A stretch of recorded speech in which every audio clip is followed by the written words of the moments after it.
Ladies and gentlemen, it is officially time to give my picks and predictions for all the New Year's Six bowl games this coming season.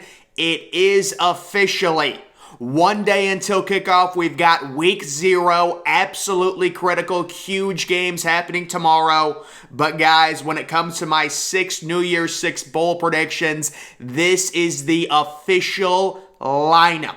Absolutely jam-packed. Let's get right to it. This is the 1v4 matchup right here, college football playoff semifinal, and I've got Oklahoma taking on Ohio State. I've got the Buckeyes as the number 1 overall seed, finishing a perfect 12-0 throughout the regular season, and I've got them taking on maybe a little bit of a surprise with Oklahoma. But guys, I wanted to talk about why I think Oklahoma is a dark horse, or at least maybe not a complete dark horse. There are some people that think they can make it, but relative, not many people are predicting them into the playoff.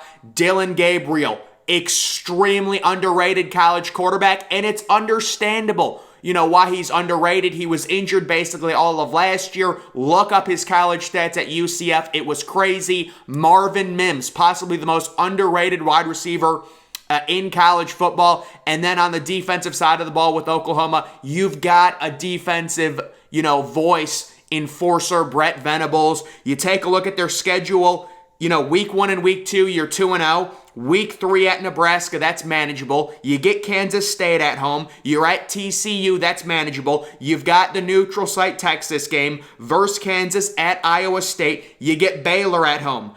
At West Virginia, that's easy. You get Oklahoma State at home. At Texas Tech, that's easy. This is a very manageable schedule for Oklahoma and Brett Venables in his first year.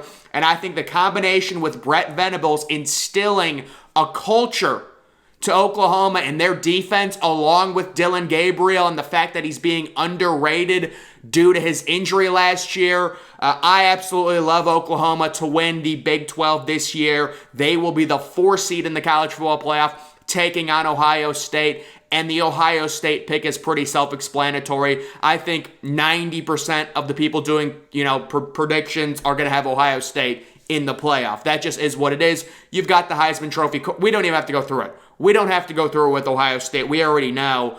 So that is my 1v4 matchup. Next, my 2v3 matchup. It is going to see the Pac-12 returning to the playoff, getting Utah into the playoff as the number 3 overall seed. They will be taking on, of course, the University of Alabama. Alabama, self-explanatory, no real, Will Anderson, Bryce Young.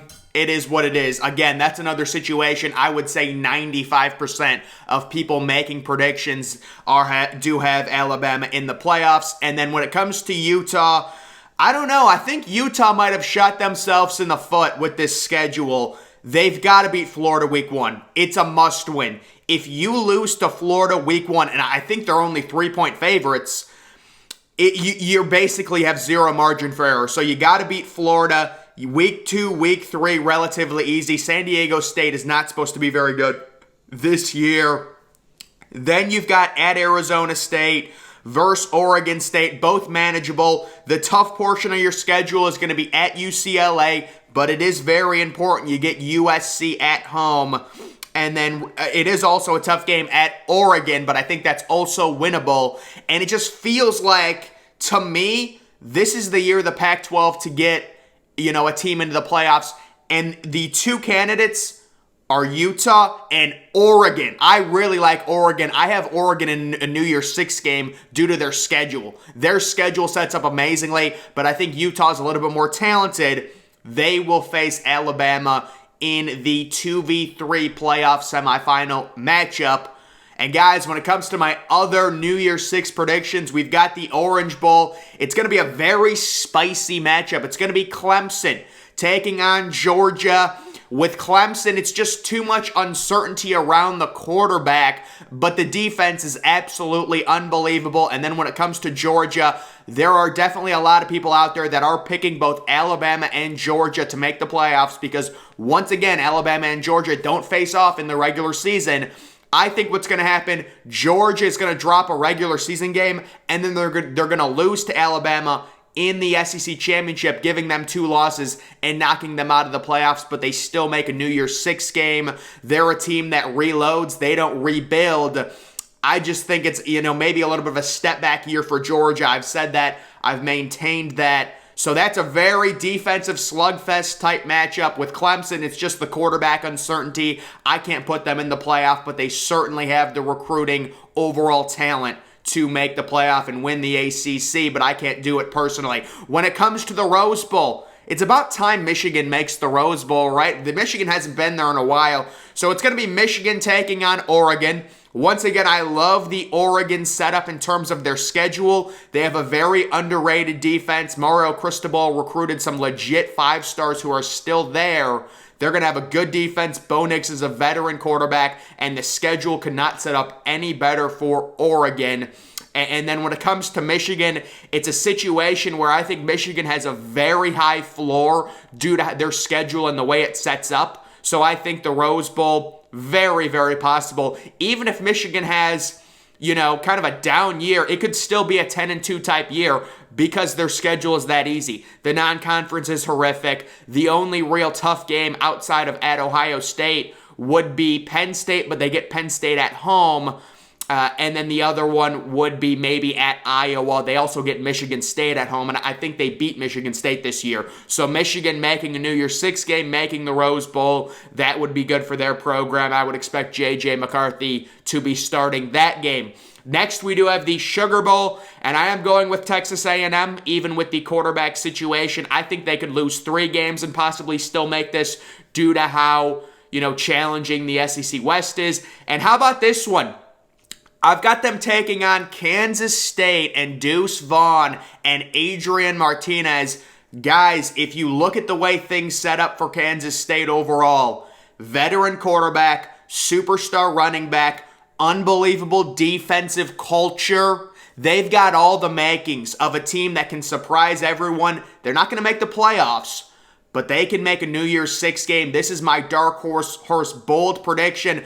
Originally, I was going to put Texas in here, and I think Texas can have a good season with Ewers, Bijan, Xavier Worthy, and all the others.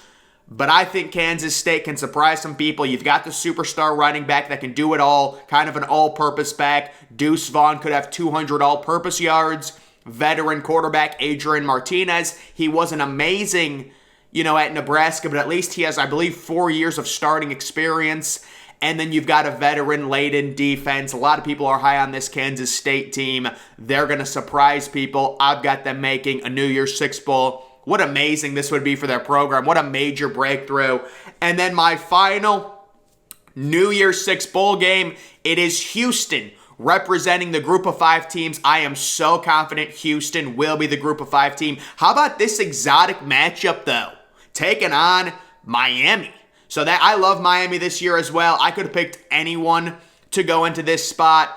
There were a few different candidates, whatever, but I like Miami with Tyler Van Dyke. The only major concern I have with Miami, do they have enough playmakers? That's the one concern this year with Miami. They've recruited extremely well on the defensive side of the ball. You're going to see breakout performances from Leonard Taylor, from James Williams. They've gotten some transfer portal guys. It's a very talented defense. And then Houston, really, really good returning quarterback. The American is wide open, extremely talented returning receiver, Nathaniel Bell.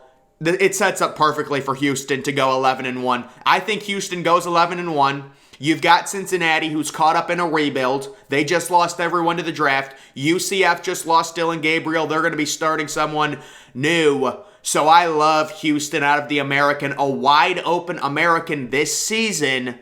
And I've got them making a New Year's 6 game, really breaking through. And that is a very exotic matchup. So guys, those are my official picks. I'll say the one thing, no USC. I think USC probably loses 3 games. I just think there's a lot of new parts.